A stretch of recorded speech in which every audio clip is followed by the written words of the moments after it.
राधे राधे आप सभी को। आप सभी का स्वागत है।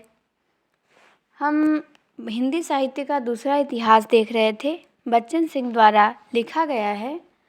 उसमें हमने विद्यापति को देखा था पिछली क्लास में। तो आज हम देखेंगे विद्यापति को ही, लेकिन हिंदी के जातीय कवि के रूप में विद्यापति को देखेंगे, अपरूप कवि के रूप में विद्यापति को देखेंगे। विद्यापति को हम आज भी पढ़ेंगे। तो हिंदी के जातीय कवि विद्यापति। विद्यापति कीर्तिलता में सामाजिक और साहित्यिक परंपरा का समर्थन करते हैं तो पदावली में उन्हें तोड़ते हैं।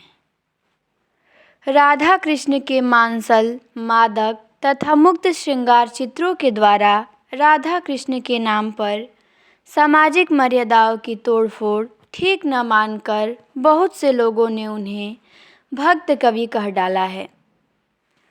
कुछ लोग उन्हें भक्त कवि भी कहते हैं। उन्होंने राधा कृष्ण के नाम पर सामाजिक मर्यादाओं की तोड़ फोड़ भी किया है, लेकिन फिर भी उसके बावजूद भी उन्हें भक्त कवि लोग कहते हैं। हजारी प्रसाद द्विवेदी पदावली की चर्चा भक्त कवियों के प्रसंग में करते हैं और पदावली के आधार पर ही इनको हजारी प्रसाद द्विवेदी भक्त कवि मानते हैं। हिंदी साहित्य के आदिकाल के अंतर्गत वे कहते हैं, हजारी प्रसाद द्विवेदी का ग्रंथ है हिंदी साहित्य का आदिकाल, और उसके अंतर्गत वो कहते हैं कि इस पुस्तक के पदों ने आगे चलकर बंगाल, असम और उड़ीसा के वैष्णव भक्तों को प्रभावित किया और यह उन प्रदेशों के भक्त साहित्य में नई प्रेरणा और नई प्राणधारा संचारित करने में समर्थ हुई। ये पदावली के बारे में कहे हैं हजारी प्रसाद।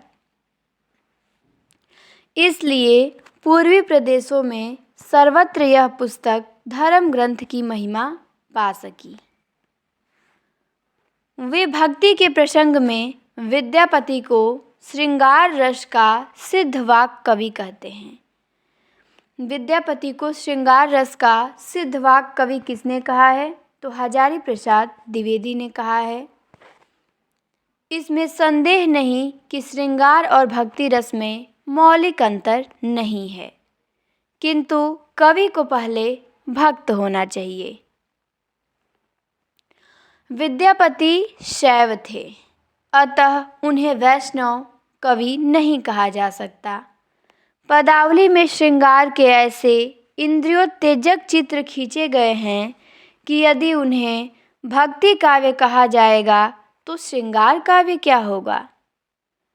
जयदेव के गीत गोविंद को इसी आधार पे श्रृंगारिक काव्य ही माना जाना चाहिए।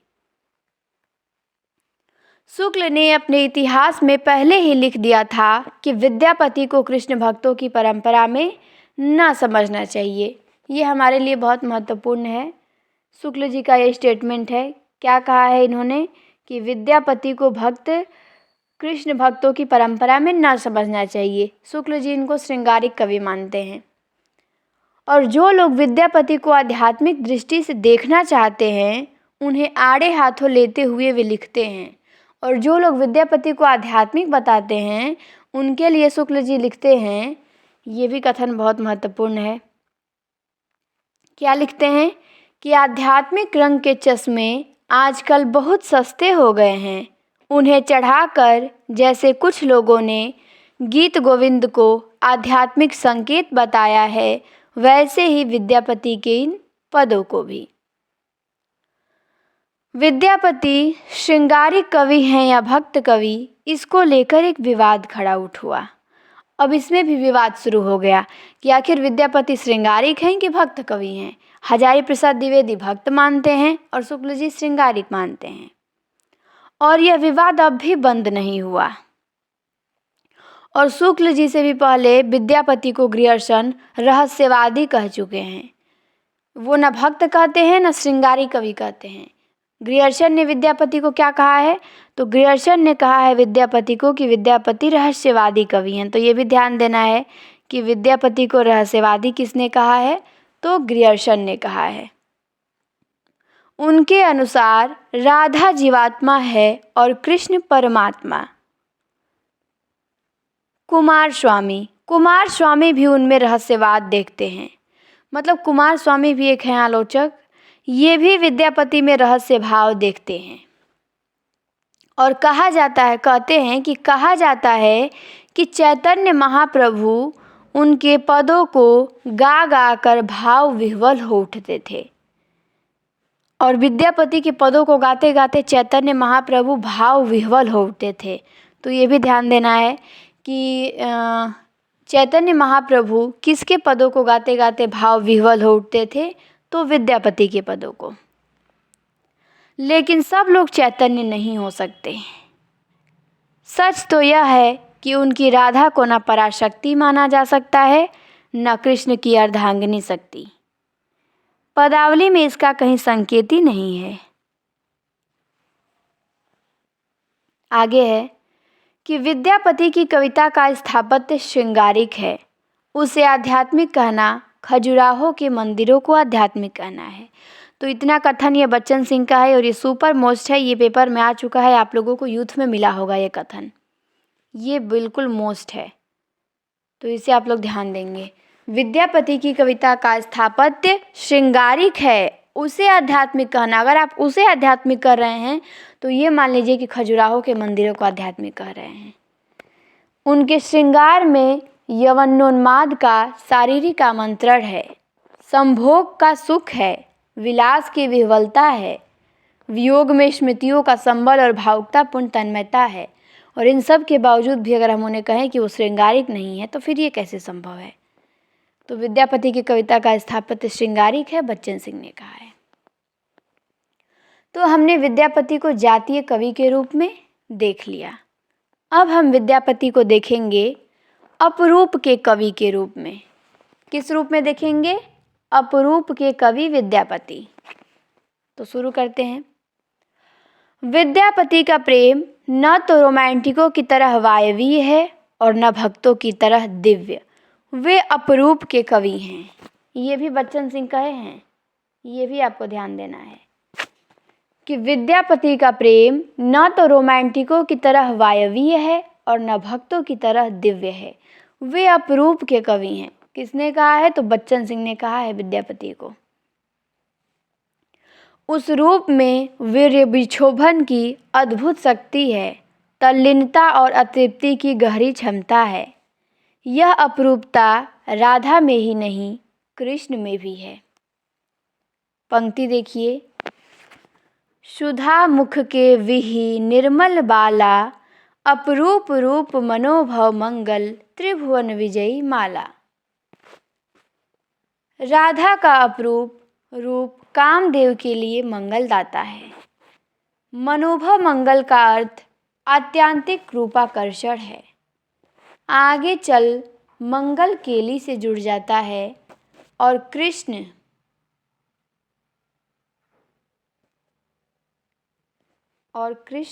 एक मिनट, हाँ, आगे चल के मंगल केली से जुड़ जाता है और कृष्ण की ये पंक्ति देखिए।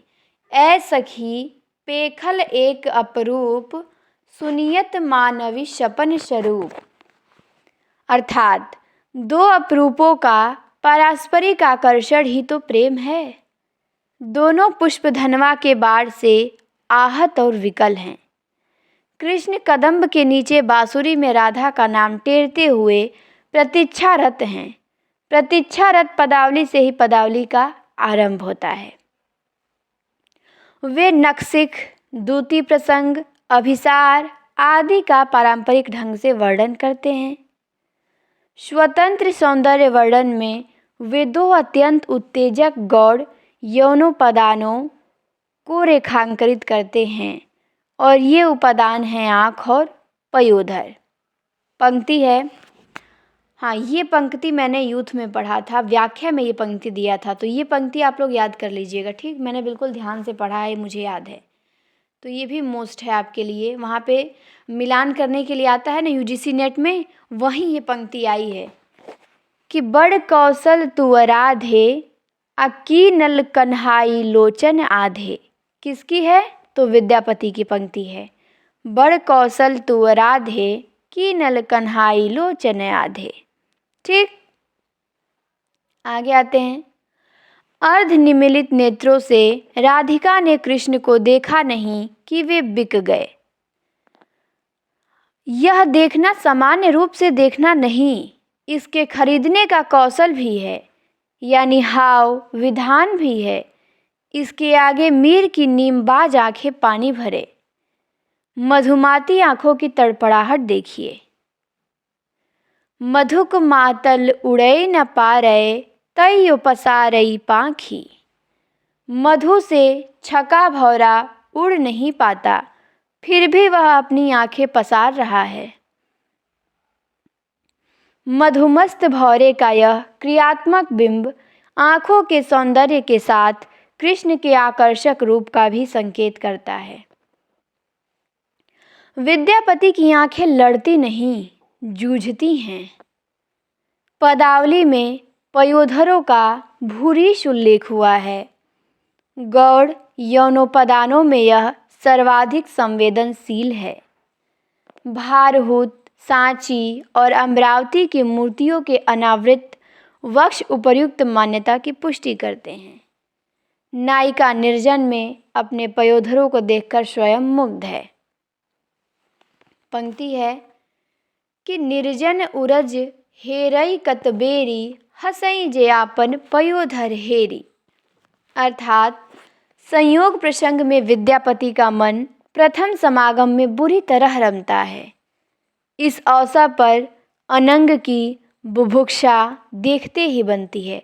अनंग मतलब कामदेव की जो भूख है वो देखते ही बनती है। नायक नायिका को वैसे ही मसलता है जैसे मस्त हाथी कली को। अब इनकी पदावली में जो नायक है वो नायिका को ऐसे मसलता है जैसे मस्त हाथी कली को। पयोधरों का लाल होना सामान्य बात है। प्रथम समागम का रक्तपात भी उसकी आंखों से ओझल नहीं होता। पयोधर स्पर्श का सुख नायिका विरह में भी याद करती है, और जो पयोधर स्पर्श का सुख है वो नायिका जब विरह में होती है तो उसको भी याद करती है, उस सुख को। और पंक्ति है, कुछ जुग शंभु पर सिकेर, बोल लन्ही ते परतीति मोही भेल। कभी कभी नायिका अपने समागम का वर्णन इस तरह भोले ढंग से करती है गोया उसे कुछ पता ही नहीं, जैसे उसे कुछ पता ही नहीं, ऐसे वो वर्णन कर रही है। पंक्ति है कि हंसी हंसी बहु आलिंगन देल, मनमथ अंकुर कुसुमति भेल। जब निम्बिंद सर का ओल कान, अतोहर शपथ हम किछु नहीं जान। विद्यापति के विरह में अद्भुत संयम है। संयोग वर्णन के घनीभूत बादलों का उद्यम आवेग आखिरी बूंद तक बरसकर रिक्त हो गया है। कृष्ण का लाने के लिए कहकर मथुरा चले गए हैं। हर प्रातःकाल राधिका पूछती है कि वह कल कब आएगा। तो जो विद्यापति का विरह है उसमें अद्भुत संयम है, और संयोग में घनीभूत बादलों का उद्यम आवेग आखिरी बूंद तक बरसकर रिक्त हो गया है। पंक्ति है कि कालिक अवधि करी अपिय गेल, अलिखई ते काली भीति भरी गेल। भेल प्रभात कहत सबही, कह कह सजनी काली कबही। इसमें संदेह नहीं कि पदावली सामंती विलास को प्रज्वलित करने वाली रचना है। अब इसमें तो कोई संदेह ही नहीं है कि पदावली सामंती विलास को प्रज्वलित करने वाली रचना है, ये बिल्कुल है। शिव सिंह स्वयं कृष्ण के रूप में अवतरित हैं, और जो इनके राजा शिव सिंह हैं वो स्वयं कृष्ण के रूप में अवतार दिखाया गया है उनको। विद्यापति के वे ही गीत मिथिला में गाए जाते हैं जो गृहस्थी से संबद्ध हैं। विद्यापति ने अपने पूर्ववर्ती मैथिली कवि उमापति को कोसों पीछे छोड़ दिया है। ये भी प्रश्न आया है, प्रैक्टिस सेट सर करा रहे थे ना मैराथन वाली क्लास में, तो वहाँ देख लीजिए ये प्रश्न आया था कि विद्यापति के पूर्ववर्ती या उनके अलावा मैथिली में और कौन कवि हैं, तो उमापति हैं। इसको आप लोग ध्यान दीजिएगा, नहीं तो पूछ सकता है कि विद्यापति के पूर्ववर्ती मैथिल कवि का नाम बताइए। तो विद्यापति के पूर्ववर्ती मैथिल कवि कौन है? उमापति थे। कौन थे? तो उमापति थे। और निराला ने उनकी मादकता को नागिन की लहर कहा है। और विद्यापति की जो मादकता है उसे नागिन की लहर किसने कहा है? तो सूर्यकांत त्रिपाठी निराला ने कहा है। ये भी ध्यान देना है, ये भी बहुत महत्वपूर्ण है कि विद्यापति की पदावली की मादकता को नागिन की लहर किसने कहा है? तो सूर्यकांत त्रिपाठी निराला ने कहा है। देखिए 2 प्रश्न हमें बहुत अच्छे यहाँ से मिल गए। और यह लहर रीति काव्य में नहीं मिलेगी, और ये जो लहर है मादकता की वो आपको रीति काल में भी नहीं मिलेगी। आगे देखते हैं। मैथिली की मिठास, लोक धुनों का समावेशन, तन्मयीभूत करने की अपनी क्षमता के कारण पदावली आज भी लोकप्रिय है और कल भी रहेगी। नागर अभिरुचि के बावजूद विद्यापति की रचनाओं में एक खुलापन है, साहस है, सौंदर्योपभोग की ललक है, रूप दर्शन की अतृप्त प्यास है, अग्रांकित पद में उनका जीवन दर्शन और प्रेम रहस्य निहित है। पंक्ति देखिए, विद्यापति की है। सखी है पूछसी अनुभव मोय, अजोई पीड़ित अनुराग बखा नैते, तिले तिले नूतन होय। जन्म अवधि भर रूप निहारल, नयन न तीरपति भेल। तो ये विद्यापति की पंक्ति है, तो इसको आप लोगों को ध्यान देना है।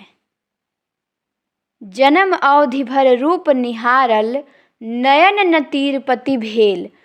तो ये किसकी पंक्ति है? विद्यापति की है। ये पंक्ति बहुत इंपॉर्टेंट है, पूछी जा सकती है, तो इसे आप लोग ध्यान दीजिएगा कि सखी है पूछसी अनुभव मोए, अजोई पीड़ित अनुराग बखा नैते, तिले तिले नूतन होए। जन्म अवधि भर रूप निहारल, नयन न तीरपति भेल। अब आते हैं हम अमीर खुसरो पे। अमीर खुसरो का देखेंगे तो इनका है जीवन काल दिया 1253 से 1325 ईस्वी। विद्यापति हमारे समाप्त हो गए और यहाँ से शुरू होते हैं अमीर खुसरो। तो बिल्कुल ये भी महत्वपूर्ण है। आदिकाल में ये विद्यापति और खुसरो यही तो बड़े कवि हैं, बहुत ही फेमस हैं ये, और इनके यहाँ से हर लाइन से प्रश्न बनता है, तो बिल्कुल ध्यान देना है हमें। तो अमीर खुसरो का जीवन काल 1253 से 1325 है। खुसरो खड़ी बोली हिंदी के प्रथम कवि माने जाते हैं। पहली लाइन से देखिए प्रश्न मिल गया, खड़ी बोली हिंदी के प्रथम कवि कौन माने जाते हैं? तो अमीर खुसरो माने जाते हैं। आपको कमेंट में बताना है कि आधुनिक काल में खड़ी बोली के प्रथम कवि कौन हैं और खड़ी बोली हिंदी के प्रथम महाकवि कौन हैं। 3 प्रश्न एक दूसरे से मिलते जुलते हैं, तो एक तो यहाँ पे दे ही दिया, खड़ी बोली हिंदी के प्रथम कवि अमीर खुसरो हो गए। आपको बताना है कि आधुनिक काल में खड़ी बोली के प्रथम कवि कौन हैं और खड़ी बोली हिंदी के प्रथम महाकवि कौन हैं। तो इन 2 प्रश्नों का जवाब आप लोग दीजिएगा, हम देखेंगे। तो चलिए आगे आते हैं। यद्यपि खड़ी बोली का प्रभाव अपभ्रंश की कविताओं पर भी है, पर जैसा कि प्रचलित विश्वास है कि खुसरो ने खड़ी बोली में प्रभूत रचनाएं की, पर ऐसा विश्वास है कि खड़ी बोली में खुसरो ने बहुत सारी रचनाएं की हैं, किंतु उनमें से अधिकांश नष्ट हो गई। जो रचनाएं उनके नाम पर उद्धृत की जाती हैं वे सर्वथा संदिग्ध हैं। जो बताई गई हैं कि ये खुसरो की है वो भी संदिग्ध है, वो भी उसकी प्रामाणिकता का कोई सबूत नहीं मिला है। लेकिन भारत की ज़मीन को इतना प्यार करने वाले संवेदनशील कवि ने जनता की बोली को अवश्य अपनाया होगा। लेकिन ये भी बात सही है कि जो भारत की ज़मीन से इतना प्यार करते हैं अमीर खुसरो, तो ये भारत की जनता की बोली को तो अवश्य अपनाएंगे। अब आते हैं खुसरो का जन्म स्थान देखेंगे हम। खुसरो का जन्म एटा के पटियाली नामक कस्बे में 1253 में हुआ था। इनका जन्म कहाँ हुआ था? तो ये भी पूछता है। तो एटा के पटियाली नामक गांव में अमीर खुसरो का जन्म हुआ था। वे अपने समय के प्रसिद्ध सूफी संत निजामुद्दीन औलिया के शिष्य थे। तो अमीर खुसरो किसके शिष्य थे? निजामुद्दीन औलिया के। इनके गुरु का नाम निजामुद्दीन औलिया था और निजामुद्दीन औलिया फ़ारसी के श्रेष्ठ कवि थे। उनका खुद का दावा था कि वे फ़ारसी कवि जामी के समकक्ष थे और इनका दावा था निजामुद्दीन औलिया का कि वे फ़ारसी कवि जामी हैं उनके समकक्ष थे। वे ईरान और भारत के फ़ारसी में लिखने वाले चोटी के कवियों में से एक थे, ये भी ध्यान देना है। पर खुसरो में अनेक अंतर्विरोध थे। पर जो खुसरो थे उनमें अनेक अंतर्विरोध थे।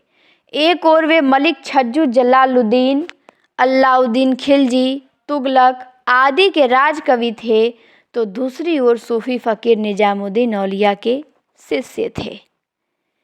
एक और दरबार था तो दूसरी ओर मठ था। एक ओर वह कट्टर बादशाहों और मुल्लाओं से घिरे थे तो दूसरी ओर सूफी फ़कीरों से। एक ओर वे फ़ारसी में लिखते थे तो दूसरी ओर खड़ी बोली में। एक ओर अलाउद्दीन की कट्टरता की अतिशयोक्तिपूर्ण प्रशंसा करते थे तो दूसरी ओर सूफ़ी फ़लसफ़े के प्रकाश में वीरानगी के सुल्तान पर मरसिया पढ़ते थे। अब उनकी मरसिया देखिए क्या है। अमीर खुसरो ने लिखा है कि मुल्के दिल कर दी खराबज तीरे नाज, बदरो वीरान सुल्तानी हनोज। अर्थात तूने हृदय के देश को अपनी नाज की तलवार से उजाड़ डाला। अब इस वीराने में सुल्तान बनकर बैठा है। कहते हैं कि तूने हृदय के देश को अपनी नाज की तलवार से उजाड़ डाला और अब इस वीराने में सुल्तान बनकर बैठा है। दरबार और मठ में तालमेल बैठाने के सिवा खुसरो के सामने अन्य विकल्प न था। ऐतिहासिक साक्ष्य से उनकी धार्मिक कट्टरता सिद्ध है, पर देश, भाषा और देश के प्रति उनका प्रेम स्मरणीय रहेगा। खुसरो की फ़ारसी रचना तो सुरक्षित हो गई क्योंकि उस समय मुसलमानों में अरबी फ़ारसी का बोलबाला था तो हिंदुओं में संस्कृत का। ऐसी स्थिति में दिल्ली मेरठ की आम जनता की बोली में लिखी जाने वाली कविताओं पर कौन ध्यान देता। कुछ लोगों का कहना है कि स्वयं खुसरो की दृष्टि में खड़ी बोली की रचनाओं का महत्व नहीं था। उन्होंने खड़ी बोली में जो कुछ लिखा उसे मित्रों में बांट दिया। उनका कहना है कि जुज्बे चंद नजमे हिंदवी नस्ते दोस्ता कर्रा शुद्ध। तो इतने से ही स्पष्ट है कि उन्होंने हिंदी में कविताएं लिखी थी और उन्हें हिंदवी पर गर्व था और उन्हें अपनी हिंदवी पे क्या था? बहुत गर्व था। उनकी एक पंक्ति देखिए अमीर खुसरो की।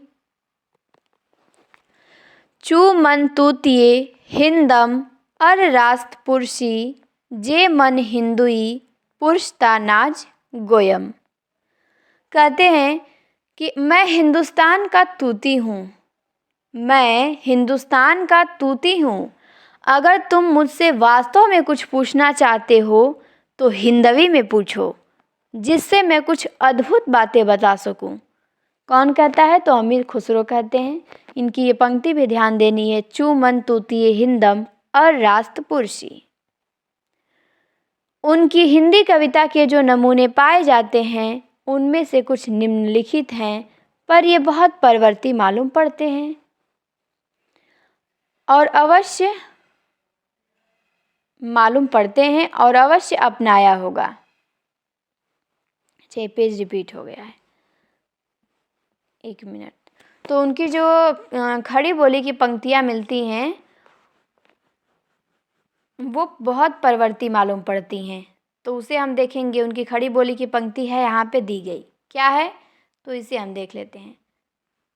पीडीएफ बनाने में थोड़ा डबल क्लिक हो जाता है तो इसीलिए पेज रिपीट हो जाते हैं, पर कोई बात नहीं, हम आ गए अपने पेज पे। तो पंक्ति है खुसरो की। गोरी सोवे सेज पर मुख पर डारे केस, चल खुसरो घर आपने रैन भई सथ देश। खुसरो रैन सुहाग की जागी पी के संग, तन मेरा मन पीऊ का, दो भय एक रंग। सजन सकारे जाएंगे, नैन मरेंगे रोए, विधना ऐसी रैन कर, भोर कभी ना होए। तो ऊपर की पंक्तियों में तो खुसरो आ गया है, तो आप पहचान लेंगे। आपके लिए सबसे महत्वपूर्ण जो पंक्ति है वो ये है। क्या है? ये वाले नीचे की 2 लाइन इंपॉर्टेंट है बहुत, तो इसे आप ध्यान देंगे। सजन सकारे जाएंगे, नैन मरेंगे रोए, विधना ऐसी रैन कर, भोर कभी ना होए। ये अमीर खुसरो की पंक्ति है। ठीक। उनका एक गज़ल भी है बहुत प्रसिद्ध। क्या है? तो गज़ल है उनका कि जे हाल मिस्की मगुन, तगाफुल दुराए नैना, बनाए बतिया। ये उनका गज़ल है। ये भी पूछ देता है, पंक्ति दे देगा, पूछेगा इसमें से कौन गज़ल है, कौन मुकरी है, ये भी बताइए। तो जे हाल मिस्की मकुन, तगाफुल दुराए नैना, बनाए बतिया। तो जो बतिया वाला है वो क्या है? गज़ल है। किताबे हिजरा न दारम एजा, न लहियो काहे लगाए छतिया। सबाने हिजरा दराज वो, चू जुल्फ रोजे, बस्तलत चू उम्र कोता। सखी पिया को जो न देखूं तो, कैसे काटूं अंधेरी रतिया। तो ये भी इनकी पंक्ति बहुत महत्वपूर्ण है। एक तो जे हाल मिस्की मगुन, और सखी पिया को जो न देखूं तो, कैसे काटूं अंधेरी रतिया। इनकी कुछ मुकरिया भी प्रसिद्ध हैं, और इनकी कुछ मुकरिया भी प्रसिद्ध है, उनको भी देख लीजिए। मुकरी हैं, इन्हें आपको ध्यान देना है। ये क्या है? मुकरी हैं। और नैना बनाए बतिया गज़ल था, गज़ल में बात बनाया जाता है, और ये मुकरी है। क्या है? बाला था जब सबको भाया, बड़ा हुआ कुछ काम न आया, खुसरो कह दिया उसका नाम, बूझे नहीं तो छोड़े गाँव। तो बाला था जब सबको भाया, ये मुकरी है। और यहाँ पे हमारे अमीर खुसरो क्या होते हैं? समाप्त होते हैं। अमीर खुसरो को हमने देख लिया। अब इसके बाद हमारे हैं अगले मुल्ला दाऊद। ठीक, मौलाना दाऊद। चूँकि ये आते हैं भक्ति काल में, पर इन्होंने इनका उल्लेख आदि काल में ही कर दिया है, तो इन्हें भी हम देखेंगे। चलिए इसी वीडियो में देख लेते हैं मौलाना दाऊद को भी। मौलाना दाऊद ने चंदायन नाम की एक सूफ़ी प्रेमाख्यान की रचना 1379 में की। तो जो मुल्ला दाऊद थे, इन्होंने चंदायन नामक एक सूफ़ी प्रेमाख्यान लिखा। और कब लिखा? तो 1379 ईस्वी में। यह लोरिक चंदा की लोक प्रचलित प्रेम कहानी पर आधारित है। हिंदी भाषा भाषी जनता में इस प्रेम गाथा का गायन लोरिकी, चनैनी, लोरिकायन आदि के नाम से आज भी होता है। यह लोकगीत नहीं, लोक गाथा है। लोक गाथा में मिथकीय तत्वों की प्रमुखता हो उठती है। लोरिक कोई ऐतिहासिक पुरुष रहा होगा, पर कालांतर में वह मिथक बन जाता है। हिंदी भाषा भाषी क्षेत्र के पूर्वांचल में मिर्ज़ापुर, बलिया, भोजपुर, संथाल, परगना, भागलपुर आदि में यह अत्यंत लोकप्रिय है। दाऊद के चंदायन में अपने ढंग से इसका सूफीकरण किया गया है। चंदायन के अनुसार वे अपने शाहे वक्त मोहम्मद तुगलक के समकालीन थे। तो मुल्ला दाऊद किसके समकालीन थे? ये भी ध्यान देना है। मोहम्मद तुगलक के समकालीन थे। तो इन्हें आप लोग ध्यान देंगे। किसके समकालीन थे मुल्ला दाऊद? तो मोहम्मद तुगलक के। और मुल्ला दाऊद का जन्म रायबरेली ज़िले के डलमऊ कस्बे में हुआ था। उनका जन्म कहाँ हुआ था? रायबरेली के डलमऊ कस्बे में हुआ था, जो गंगा किनारे बसा हुआ है। इसकी पुष्टि अवध गजेटियर से भी की जाती है। अल बदायूनी ने अपने मुंतख वारिख में दाऊद और चंदायन का आदरपूर्वक स्मरण किया है। अल बदायूनी एक फ़ारसी कवि हैं। उन्होंने ग्रंथ लिखा है मुंतख वारिख, और इसमें उन्होंने चंदायन का आदरपूर्वक स्मरण किया है। लोरिक चंदा की कहानी का उपयोग दाऊद ने ही किया है। लोरिक चंदा की कहानी का उपयोग दाऊद ने ही केवल नहीं किया है, दक्षिणी हिंदी के कवि गवासी की मैना सतवंती, बंगला के दौलत काजी की रचना सती मैना ओलोर चंद्राड़ी और फारसी कवि हमीद कृत अस्मतनामा में भी हुआ है। मतलब चंदायन के अलावा लोरिक का और चंदा का प्रयोग इस दोनों रचनाओं में भी हुआ है। और हजारी प्रसाद द्विवेदी के पुनर्नवा की नींव भी इसी पर रखी गई है। तो ये भी आपको ध्यान देना है कि जो हजारी प्रसाद द्विवेदी का पुनर्नवा है उसकी भी नींव चंदायन के आधार पर ही रखी गई है, लोरिक और चंदा को ही लेके। तो ये भी बहुत महत्वपूर्ण है, आपको ये ध्यान देना है। ठीक, चलिए आगे आते हैं। अब चंदा के बारे में देख लेते हैं। चंदा गोबर के राजा सहदेव महर की परम सुंदरी कन्या थी। चंदा कौन थी? तो राजा सहदेव महर की कन्या। एक ज्योतिषी के कहने से उसका विवाह एक अल्पवयस्क बौने, काने और नपुंसक से कर दिया गया।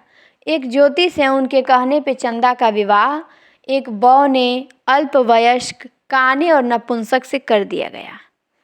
चंदा नैहर लौट गई। महर पर दूसरे राजा ने चढ़ाई की। लोरिक की सहायता से महर ने शत्रु को मार भगाया।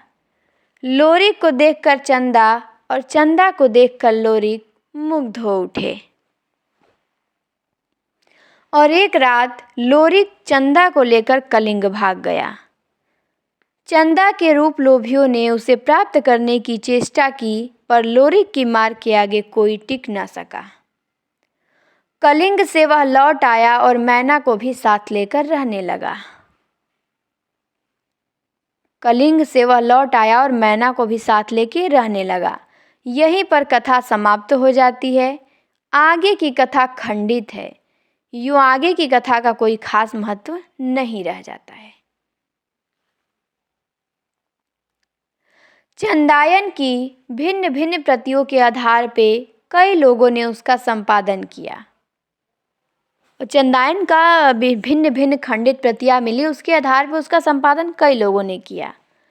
माता प्रसाद गुप्त द्वारा संपादित चंदायन तथा परमेश्वरी लाल गुप्त द्वारा संपादित चंदायन की कथा में अंतर है। चंदायन का संपादन माता प्रसाद गुप्त ने भी किया है और परमेश्वरी लाल गुप्त ने भी किया है, लेकिन दोनों के चंदायन की कहानी में अंतर है। तो ये ध्यान देना है कि चंदायन का संपादन किसने किया है? तो माता प्रसाद गुप्त ने इसका संपादन भी किया है। पर वे मूलतः लोरिक गायन की लोक गाथा पर आधारित है। पर क्या यह सूफी काव्य है? बदायूनी ने लिखा है कि दिल्ली के शेख तउद्दीन धर्मोपदेश के समय चंदायन के कुछ अंश सुनाया करते थे। कुछ तत्ववेत्ताओं ने उनसे पूछा कि इस हिंदी मसनवी को आप क्या सुनाते हैं?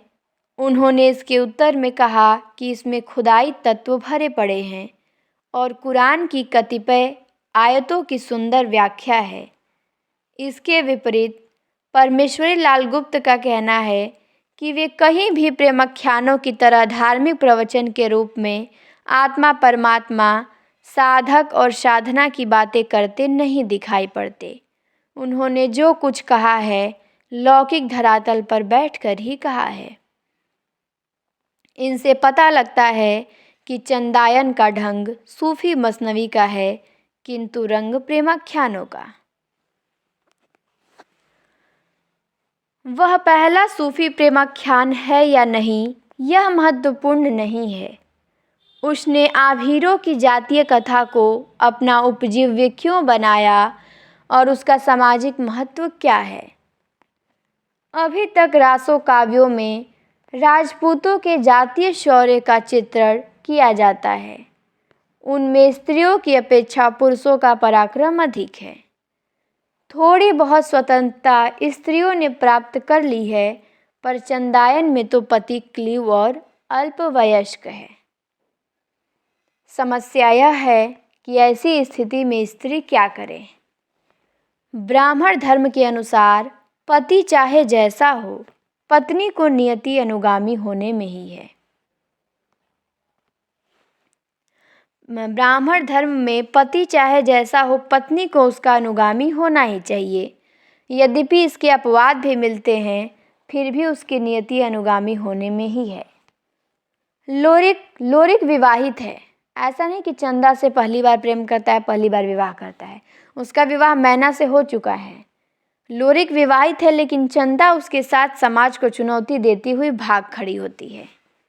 पहल चंदा ही करती है। सामंती जकड़ में फंसी हुई स्त्री की यह चुनौती समाज की तथाकथित मर्यादाओं को कच्चे धागे की तरह तोड़ देती है। अन्य प्रेमाख्यानों की तरह इसकी भाषा अवधि है। जैसे सभी प्रेमाख्यान ग्रंथों की भाषा अवधि है, वैसे इस ग्रंथ की भी भाषा क्या है? अवधि है। और इससे एक बात और भी स्पष्ट हो जाता है कि 14वीं शताब्दी के अंत में देशीय भाषाओं का उदय हो चुका था और उनमें काव्य सृजन भी होने लगा था। तो यहाँ पे हमारा चंदायन भी समाप्त होता है। मुल्ला दाऊद को हमने देख लिया। अब हमारा गद्य कृतियाँ बची हैं। आदिकाल हम समापन में ही चल रहे हैं। देख लीजिए, ये गद्य है, इसे हम अगले वीडियो में पढ़ेंगे। गद्य में 4 रचनाएं आती हैं, फिर अपभ्रंश पढ़ेंगे। ठीक, फिर हम भक्ति काल पे आ जाएंगे। तो बिल्कुल एक वीडियो और बनेगा और हमारा आदिकाल समाप्त हो जाएगा। अब हम भक्ति काल पे आ जाएंगे। तो उम्मीद है आप लोगों को अच्छा लगा होगा। जितना पढ़े हैं आदिकाल उतना समझ में आया होगा। तो आज के लिए इतना ही। फिर मिलते हैं हम अगली क्लास में आप लोगों से। तब तक के लिए आप लोगों को बहुत बहुत धन्यवाद क्लास को देखने के लिए।